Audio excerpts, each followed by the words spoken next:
Hi there team, Coach Alexia here. So how would we go about building up our walking?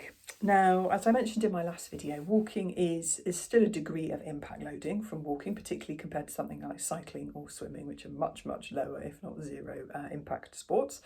Walking still has quite a bit of a lower level of impact than running. So that means that we can ramp things up a little bit faster than we would from a running point of view. Obviously taking into account fitness levels, background, how much walking you're doing at the moment.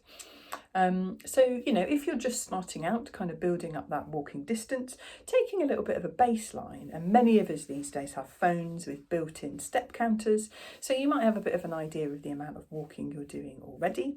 So taking that as a bit of a baseline, and then maybe on alternate days, trying to just go a little bit longer. Adding, 10 or 20% onto that walk distance every other day, maybe picking one day a week where you're just going to gradually turn that into a bit of a longer walk day where, if you're doing average of, half an hour, 45 minutes walking a day at the moment, that becomes an hour and a quarter, etc., building things up a little bit. It's useful to still, like running, take a recovery week every month or so where the overall amount of walking that you do drops back. Maybe those specific walks as opposed to just everyday walking. But even factoring in a little bit more everyday walking can be really useful. So parking the car a little bit further away from the door to the supermarket or the shopping centre or the office. Walking to the post box to post a letter as opposed to doing it, in the car.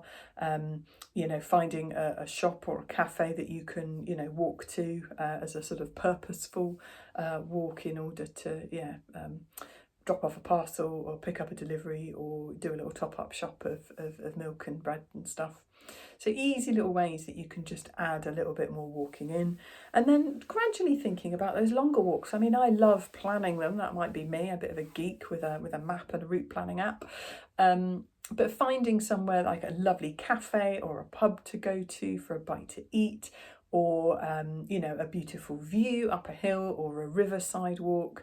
Lots of apps like All Trails that will give you lots of local suggestions for things to do, areas to walk, people and places that and routes that people have already put together for you.